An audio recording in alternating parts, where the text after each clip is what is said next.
The golden rule of digital marketing is, as always, focus on the customer and focus on the customer needs, because this is what is important and not technology and digital per se. So digital is an enabler, but it's not the starting point. I think what is very important to have an emotional connection to the customer. So understand what he or she wants, understand how you can fulfill those needs, not only on a rational basis, but also emotional basis. And then look at the whole customer journey, look at the pain points, and then try to solve them so that you have a very good customer experience alongside the whole journey.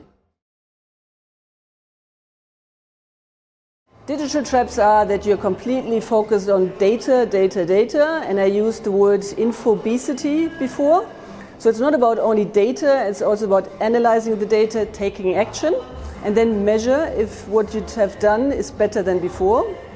Another trap is that you only focus on technology and don't focus on the gut feeling of your people.